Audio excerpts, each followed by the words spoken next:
Well, welcome aboard, and it's time for the news review right here on the AM show. Thank you for staying with us. And I'm not doing this alone. I'm doing it together with the man, Joseph Akable. It's been a while since we saw you here. Yes, I've been around. You've been around. I'm out and about. I'm out and about, yeah. And you know, this morning I was trying to find my copy of this book. It's the manual on election adjudication in Ghana. It was put out by the Judicial Service of Ghana just some few weeks before the polls. Right. And I understand that there is a high demand for this book. I mean, can you imagine why? I was hoping you're going to tell me why. I mean, what happened? I mean, of course, on the back of the fact that the National Democratic Congress, which has contested in this election, is not accepting the results. And with all the dynamics, I guess, of course, people would want to get to know what exactly the contents are of this, what it says about the electoral process and the legal dimensions to the electoral process, especially if you are considering challenging which seems the like results the path of the NDC now. I heard the minority leader say that they have serious disagreement. So per the rules, they have 21 days. Within 21 days, they can bring such a petition. But I mean, we'll see how that goes. That looks likely now, doesn't it? Certainly. Especially as, you know, even in 2016, the concession of then President Mahama, though it took a little bit of time, was pretty swift if you'd consider it. And as of this moment, we don't have a concession. In 2016, it actually came before the president spoke. The president-elect then spoke. But this time around, you have a very different scenario. I didn't expect him to speak accepting because the tone of his address when he alleged that the military may be used to change some results, among other things, it was very, within a 24-hour period, essentially. Then the EC comes out with the results. And so it was a short space for him to obviously now change his position entirely. So, I mean, around this period, what will be taking place will be that the lawyers will be speaking to the agents who had access to the pink sheets. Right. They'll be asking especially in those contested areas. So to come to a certain determination that, I mean, is there a genuine case of irregularities such that it renders the election results as declared not what should have been declared? So those are... Because we've had complications with the numbers, and they say in some places the numbers they were getting were not the actual numbers, and that in some cases there were even swaps of numbers and all of that. So quite an interesting picture, but not only on the presidential front, but on the parliamentary as well. And that is what I find, as a student of political science, I find very interesting. I think we'd have to go back to the Liman era to see anything similar, where, if you recall, even Liman's budget was thrown out because he did not have that majority in parliament. The problem with the Liman era was that, so it wasn't a super majority. Well, he had about 60-something seats. So he needed the other sides, the other political parties to come on board. Whatever main decisions had to be taken, you needed them on board. And so that was the problem that the Liman government found itself in. And I mean, for some of us, me in particular, I don't want such a situation. I mean, it just, we've seen what the current situation... The fact is, it ties a government down. Yeah. An executive that has, and you could tell from the conciliatory tone of the president yesterday. If you listen to him properly, it wasn't the aggressive posturing of we've won, we've beaten you and all of that. You know, that and in parliament working together, it just paints a certain picture. Because look, even if the NPP were to get a majority, it would be a very slim majority. And do you know what that means? It doesn't even give members of parliament room to absent themselves, to even travel or anything. You want to take a major decision, you need everybody, everybody in parliament. The next parliament, when you are going out of Accra, you need to get Eziat to get out of Accra. It's going to be tricky. Anyway, let's delve into the papers now. And I have the Daily Graphic, the Daily Statesman, the Ghanaian publisher, the Business and Financial Times as well. I see the Business Finder there somewhere. Which papers do you have? Daily Dispatch, Daily Guide, the Ghanaian Times. Okay, so you can do the Business Finder. Yeah, I'll add that one. Right. So let's start with you. What do the headlines read out in the Daily Dispatch? Yeah, the Daily Dispatch front page says, EC declares election 2020. It says, see back page, Akufo-Addo, 6.7 million, 51.59% winner, and John Mahama, 6.2 million, 47.36. The Daily Dispatch now produces its front page of November 25, 2020, where it predicted that Akufo-Addo will win by 52.6 and Mahama 45.7. So, I mean, Uncle Ben making the point that he was close to the mark. He was within range. Yeah, he was within range. NPA boss enters parliament with big win in Gushegu. And election 2020, how the 16 regions voted. Details on the back page and page 2 and 12 of the Daily Dispatch. Quickly to the Daily Guide, and you come in with the Daily Graphic. The Daily Guide says, Akufo-Addo invites opponents and hang parliament beckons.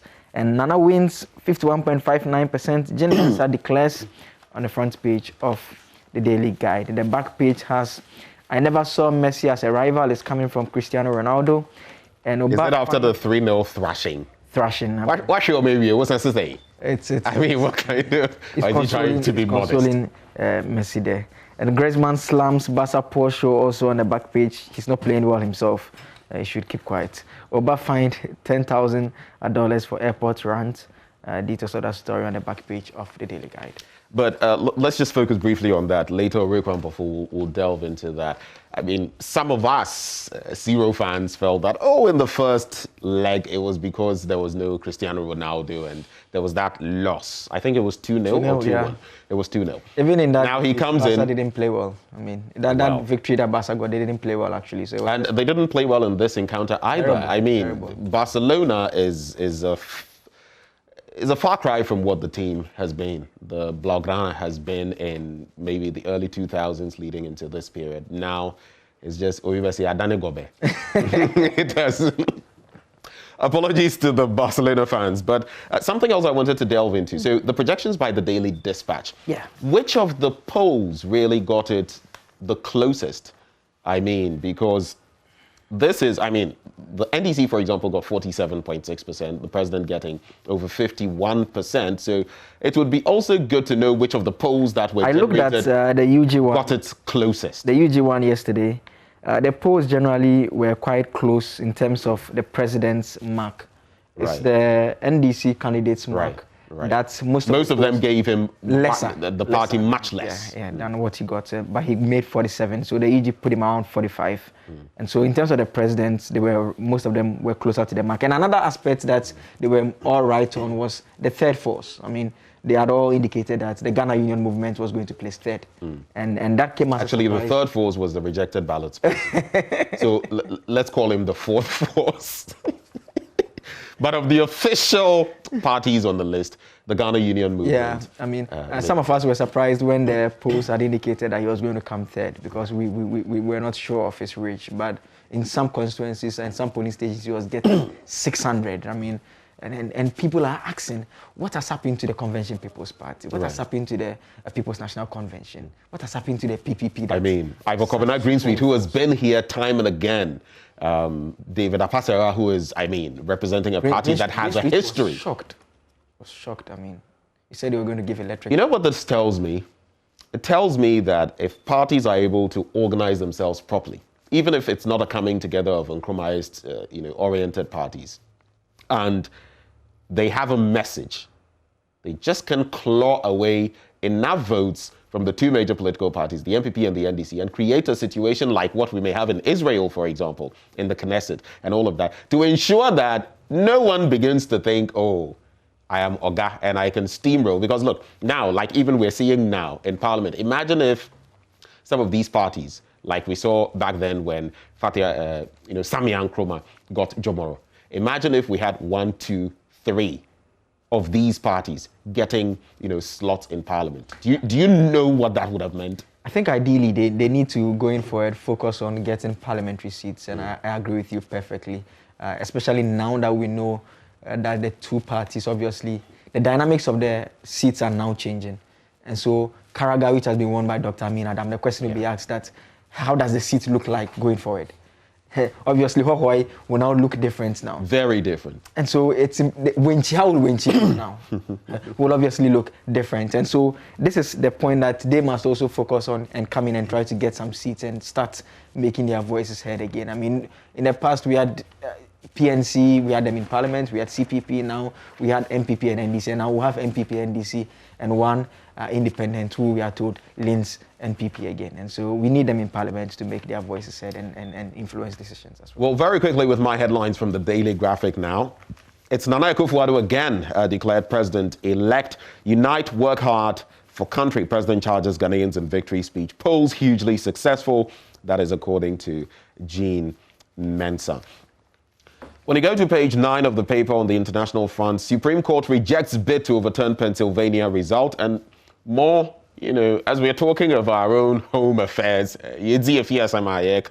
the likelihood of a challenge in our elections. Well, Trump is still at it, and he's been thrown out practically everywhere he's been. Everything. He's been all over. His lawyers have been running around, and they get thrown out. I mean, the people have spoken, and the courts disagree. But let's face it, was there really an issue in the United States polls? I mean, from day one, as a student of law, I looked into the matter and felt, well, I'm not a law professor or anything, but I knew it was going to be dicey. And with California and other states coming out to give him, Joe Biden the Electoral College votes, it's going to be a real uphill task to make anything out of that. But COVID-19 vaccine allergy warning over new jab. That's something to look at on page 9. And finally, on the back page, third batch of Iswajaman PWDs receives packages, which is correct because, of course, you're talking of batch. Anyway, let's move on to... Are you done with your No, just the headlines? Ghanaian Times and that of the Business Finder, then I'll be done. The Ghanaian Times, yes, says Nana Akufo-Addo, president-elect, wins second term by 51.59% of votes cast, and 5 shots dead, 15 others injured in electoral violence. And Gambia mediation ends Benin Methodist Church conflict, also on the front page of the Ghanaian Times. The back page has a story about 10 safe spaces identified in Accra for COVID-19 victim support, and EU election observation mission declares elections peaceful, transparent. Has a photograph of Javier Nat, who addressed the press conference. They, however, raised some issues regarding vote buying and abuse of incumbency, and they intend to issue a detailed recommendations to the Ghanaian nation on how to deal with those matters going forward. The Business Finder will be the last one. It says Nana wins with 51.295%. Mahama secures 47.366%. NPP NDC must work together.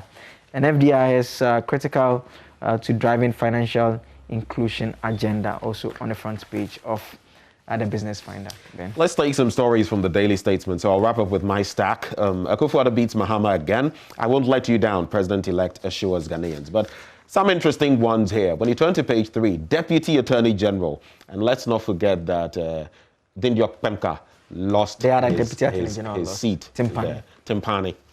You know, Garu and Timpani have now been separated. First, they were just like Bumpurungu and Yoyo. He's lost the seat, but another, Deputy Attorney General says, we'll accept Fomena MP back. I think do they really have a choice with this one? I think it actually means that we would want him back, not we will accept him back. We will need. That's a point. We will need him back. That's a point. Because can you at this point say you don't want him back? They need him back. They need him. Yeah. And this one as well that I wanted to take a look at. GJA condemns attacks on journalists. I'm sure that's something you've followed. There's Akufo-Addo wins second term. That's the front page of the Ghanaian Publisher. And same for the Business and Financial Times. Election 2020, Nana wins. Ghanaians want us to work together. But something else you might want to take stock of on the financial front. Inflation falls back to single digit in November, hits 9.8%. Let's capture a few of those stories in the papers and also check out online portals at the end of it. Should time permit us, we might do My Joy Online and maybe some international portals. Let's start with you, Joe. And so there was this story that I saw about 5 shot dead, 15 others injured in electoral violence. It's a story on page 3. And so the police issued a statement where they detailed some of the things that had gone wrong with the election. I was largely peaceful. We can't run away from that fact, but it's also unfortunate that over the 48-hour period of going to the polls, we've lost 5 lives and 15 others injured. And we are told that the incidents which were recorded between December 7 and 9 occurred in Central, Greater Accra, Bunu East, and Northern regions. And this according to the Ghana Police Service. And so quite unfortunate, and it's something that has... Did you see the video, watch the video the Techiman of the Techiman South incident? I mean, there were different videos. There were those that I saw on television, on media platforms. There were some that were sent to me personally that I didn't see out there, but I just looked at the scenes and some of them horrifying. You'd hear people screaming and the person is lying, speaking Twi. The person is lying on the floor. The person is not moving. Are they dead? And all of that. All that. And it was so surreal for me because that could have been anybody. Yeah. Anybody. Yeah, and it's quite unfortunate. And the point that needs to be emphasized is the fact that it's a process. We need to get to that. We should get to the stage where we all come to agree that when we are going to vote, you and I, we are going to vote. It's just about who we want to vote for. Yeah. And about who most of us votes for. We shouldn't want to use our might, force, whatever weapons to try and decide who. We are jaw-jawing with our thumbs, not war-warring. But exactly. It appears. But something else, another reality is that our polls are becoming very polarizing. And this country has become very polarized along very sharp divides, ethnic divides, political divides. Thankfully, the religious end is not so bad. And I'm also always grateful, and I say this, the coexistence, especially between the two major religious groups, Christians and Muslims, beautiful in Ghana. But these are not things we should take for granted because gradually the politics is creeping in and it's painting a very ugly picture. There are people who have told me that even with everything that's going on, if one side wins, though they belong to that side, in their own homes, they can't even show it or celebrate. And if the other party, loses, they can't, those sort of dynamics. And I've also seen another thing of great concern, how we're involving children in politics. I've seen it from different sides of the divide, and you'd see children, very in the thick of things. But I saw videos of children in the thick of things, both for the MPP and the NDC, and even in the celebrations and all of that. And you ask yourself, when we do these things, what seeds are we sowing ahead of us for our progeny in the future? Very, very worrying, and we need to deal with some of those issues. Then again, the point needs to be made that, what matters in elections is getting the thumbs. If you don't get a thumbs or you feel that you didn't deserve it, we need to encourage the political parties to focus on not encouraging their supporters to pour into the streets.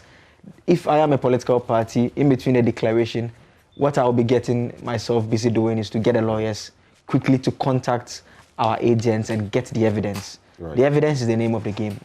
That should be where the energy should be channeled to, not onto the streets, because nothing really will change on the streets. And especially when a declaration goes against you, it's only in the court that you can resolve some of these issues. And so, we hope that it is handled that way. And if you are watching us, obviously just be calm. You may not be happy about the results, but just know that, there's a process that can set this aside if indeed there's a genuine basis for it to be set aside. And also those who are jubilating, sometimes the way they celebrate, they are provoking people to simply engage in violence. And that is also not the very best at all. And so we hope that that is also looked at by all Ghanaians. Let's not forget that the last electoral petition hobbled the administration then for about some 8 months. We are not going to have. And this time, of course, some provisions have been made. Some have questioned the legality of those provisions, as in for this particular electoral phase. But we'll leave that to the courts. We are not lawyers yet. They will decide. The courts will decide. They should do their thing. So when I go into the daily graphic, unite, work hard for country. That's on page 13. The president has charged Ghanaians, to unite and work hard for victory, or for the country, I should say. And in a victory speech delivered in a jubilant atmosphere moments after he had been declared winner of the 2020 presidential poll, the president-elect said it was time, and I quote, for each and every one of us, irrespective of our political affiliations, to unite, join hands, stand shoulder to shoulder, and work hard to place Ghana where it deserves to be. More on that, Jean Mensah has been saying on page 16 that the polls were successful. Okoboy, Anyas congratulate winners. Now, 2 top guns that fell. Lejo Kuku is a savage. If Lejo Kuku were a social media app, I guess they would be Twitter. I was at Lejo Kuku for Battleground, and I interviewed Okoboy back then, and the question I kept asking him was that, I've looked at the data from the electoral history. It seems impossible for you to retain it. And he said he was confident. He's a fine young man. He's a fine legislator, a fine deputy minister. Many look forward to him returning to parliament, but the people decide. And that's what I love about democracy. I mean, it's about representation and deciding who, we can't explain it. There's no valid way unless there's some exit polls that is carried out. People should go out there and ask the people that, why did you vote him out? I mean, until we do that, the point is that this is what the people have decided. No, it's the pattern. It's been the pattern there. But the other side to this picture, I feel, is that you cannot take the people for granted. And if you want to win again, it means you would have to do something extra. For Lejokuku, it's difficult to tell whether it's extra, because when you speak to people there are people who say that in the past they've even had MPs who have done so well, but they still voted out. It's like Adentan. I mean, they will just not give you a second term. Either you lose in the main election, either you lose in the main election, or you lose in your party primaries. It is that competitive. And so, like you said, the extra O, which we don't seem to know how or what form it should take, is what such persons should be taking. But I've also heard things that I've related on air with regard to, these coastal areas, outboard motors, premix fuel, roads, lighting, and certain things that we're taking for granted. Maybe courting the youth more and forgetting that the fisher folk and the rest also are a constituency. I mean, someone would have to get everything right. And I look forward to it, politically speaking, to see that and see what such a person would have done to be able to retain Lejokuku. Because right now, dear, it's looking some way. So Dr. Ibrahim Anyas also losing the Tamale seat. On pages 18 and 19, NDC strategizes to recapture Hohoi seat. That's the only seat they lost in the Volta region, while taking Krache East in the OT region, which they lost when it was still part of the Volta region. And then Krobo Enclave retains NDC seats. But let me wrap up with this one. You might find it interesting. China's Supreme Court hires Uganda's ex-Chief Justice. Oh. That's on page 5, something you might, want to delve into. Any other stories you'd like to know? No, those are the main stories for me this morning from the newspapers. Right. Then maybe this one on inflation very briefly. Then we shall delve into the online portals. I saw that story. And, when it comes to these, you begin to ask yourself, yes, good signs. But, Charlie, especially when we've been hit by COVID-19, what is it going to mean for the ordinary Ghanaian? So the graphic business, actually a complement of the Daily Graphic, says inflation drops to single digits in November, first time since COVID-19 shock. And it says for the first time since the COVID-19 pandemic, the year-on-year inflation has fallen below 10% to 9.8% in November 2020, according to the Ghana Statistical Service. The rate represents a 0.3 percentage point decrease in consumer inflation, which measures the average change in the general price levels of goods and services over a period of time and measured by the Consumer Price Index. Okay, so that is it with that story. We have some 3 minutes to go. Let's squeeze in a few stories. Let's do this. I'll do my Joy Online, and maybe you can do some of the international portals if you have the BBC, the CNN, or something of the sort. So let's quickly go to my Joy Online this morning. And it says, Election 2020, NDC rejects presidential results. That is the big one there. It also says, Mahama Safa's second defeat to Akufo-Addo, playback of the president-elect Akufo-Addo addressing the nation. That is there. Then full text, you can get that. Jean Mensah's speech during the declaration of the 2020 presidential election. And on the other end, election 2020, Ghana's democracy is under attack. That's according to Haruna Idrisu. Then there's Akufo-Addo wins second term, and then election 2020, my immediate task is to put the nation back on track. That is Akufo-Addo. You can check out some photos of MPP supporters celebrating Akufo-Addo's victory on the streets. And then absence of Techiman South collation results will not influence presidential verdict. That's according to the Electoral Commission. So those are some of the stories there. Let's quickly check out. And I want to do the Twitter trends today because it's interesting. At number 10, hashtag JoySMS is there. And then Jesus is back at number 4. Africa is there at number 3. But there's also number 1, I voted John Mahama trending. So let's check out what the international portals will say. Yes, I'm specifically looking at the BBC Africa page. It says Africa Live has this story about opposition rejects Ghana election results. That is the leading story there. And so the other story is death of 2,000 rare vouchers linked to rituals, and teaching first time that's how to change nappies, also another story there. And so the main story is the story from Ghana about the opposition rejecting the election results. And so you can find details of that story on the BBC African page. All right, so Joy SMS trending at number 10. You can just check out the trends, find out why. Of course, there's always every reason for something Joy to be trending. But when you go to the number 1 trend, I voted John Mahama. Asanteman for Development says, I voted John Mahama and never regretted it. I'll do it again. This next one, Stephen Wadana Aprepari says, from over 1 million to 500K, increased number of parliamentary seats. Well done, sir. I hope to join the team more strongly in 2014.